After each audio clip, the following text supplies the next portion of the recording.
Добрый день, уважаемые дамы и господа, леди и джентльмены.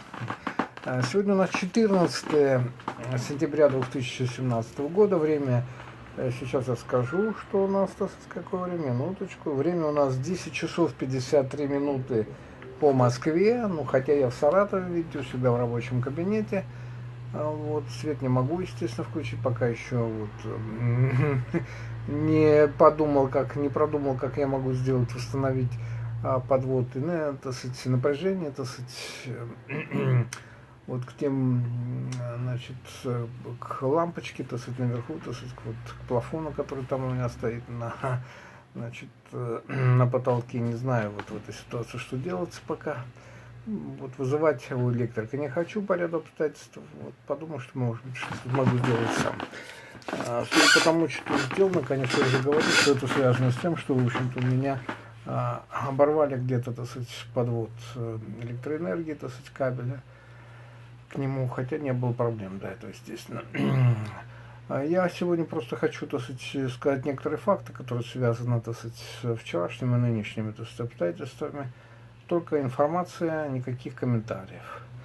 Я хочу сказать, что, во-первых, конечно, очень интересно, я думаю, все обратили внимание, кто-то вчера устроил большой переполох в Москве и в ряде других городов Российской Федерации, Омске, Екатеринбурге и так далее, Челябинске, очень многих городах. И по оценке, вчера, которая была опубликована, значит, было где-то эвакуировано в целом где-то более 45 тысяч человек вот в результате, этой акции. Судя по тому, что это было сделано, и по той информации, которая, была тоже опубликована, это делалось с IP-телефонией, то есть с точки зрения, поиска и установления личности лиц, которые это делали, будут некоторые проблемы, я так понимаю.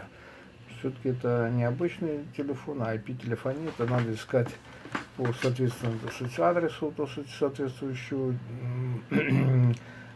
устройства. Это может быть и какой-то, компьютер, ноутбук, планшет, это может быть телефон, смартфон, то есть это разные совершенно вещи в этом плане. И тут установить личность, человек, который звонил, это, в общем-то, не всегда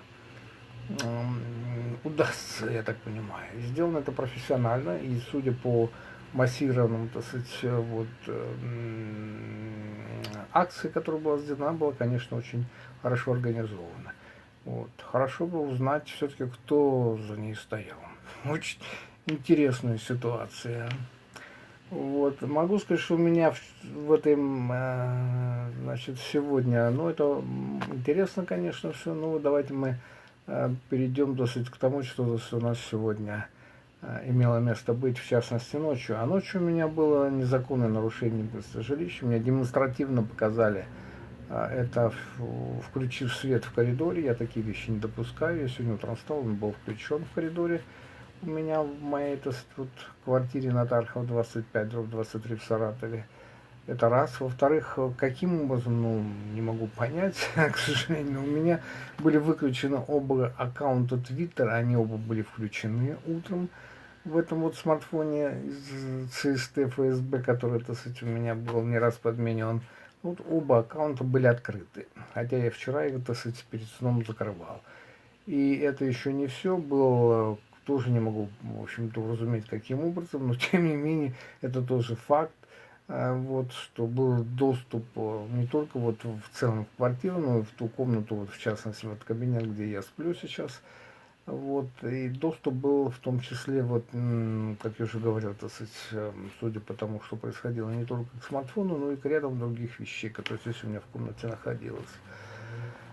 Вот, так что вот, дело это демонстративно, еще раз говорю, показали, что, в общем-то, вот, не препятствий для лиц и спецслужб, здесь наших российских, прежде всего Федеральной службы, конечно, безопасности, зайти, ко мне и, провести любые акции здесь, трудами представить. Ну, для меня это не было, скажем, какой-то, новостью. Я это давно знаю, так же, как знаю, что нет проблем, при необходимости я могу просто не проснуться в этой квартире, здесь.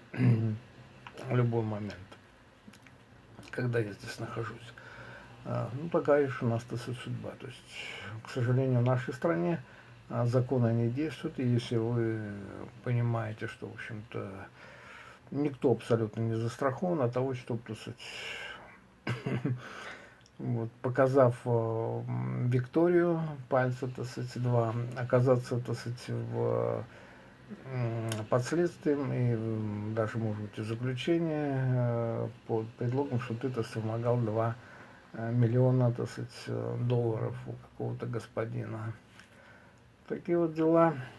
Увы, к сожалению, вот обстоятельства говорят о том, что судьбы в нашей стране вершат люди, которые, так сказать, отсутствует понятие законности, честь. Ну, правосознание вообще, я уж не говорю, то есть термины вообще можно убрать. Вот, ну, вот, у них нет никаких других, так сказать, пониманий, кроме, так сказать, личной, так сказать, или корпоративная выгода. Вот, то, что понимают они, скажем, под интересами страны, они, к сожалению, ошибочны большей частью. Потому что интересы страны, они, так сказать, прежде всего требуют то, чтобы, так сказать, здесь была законность, была, так сказать, прежде всего было главенство закона для всех, тогда, так сказать, это вот главный, я уже не раз писал об этом, говорил, это главный принцип, на котором строится благополучие любой страны. Если его нет, то, в общем-то, ничего хорошего ожидать для этой страны, так сказать, нельзя. Потому что если ненаказуемо преступление и нет неотвратимости за нее, за эти преступления, то это, в общем-то, у нас и сменяемости нет, как у нас, в общем-то, власти, которая могла бы, в общем-то, прийти, те, кто, которые, так сказать, придут, могли бы что-то сменить, то, конечно, это говорит о том, что если это сохраняется, то у страны не будет будущего у людей. И в частности, я уже не раз говорил, с учетом всех обстоятельств, еще раз могу подчеркнуть, в стране в нашей, так сказать, ничего позитивного, если сохранится нынешняя ситуация, не будет, будет только ухудшение. Для большинства ее граждан, если они еще не поняли. Вот. Ну, на этом позвольте закончить, потому что я вот единственное, что хотел сказать, информацию довести, и потому что сегодня многое станет понятным, может быть, придется, неизвестно еще, так сказать, вот к концу недели, так сказать, выехать, так сказать, из Саратова. Ненадолго, я так думаю, может быть, там будет видно. Ну, а я, если буду уезжать, я еще раз говорю, я об этом, безусловно, так сказать, опубликую в соцсетях. Всего доброго, уважаемые господа, дамы и джентльмены, мои уважаемые и дорогие друзья. Всех благ и хорошего дня всем.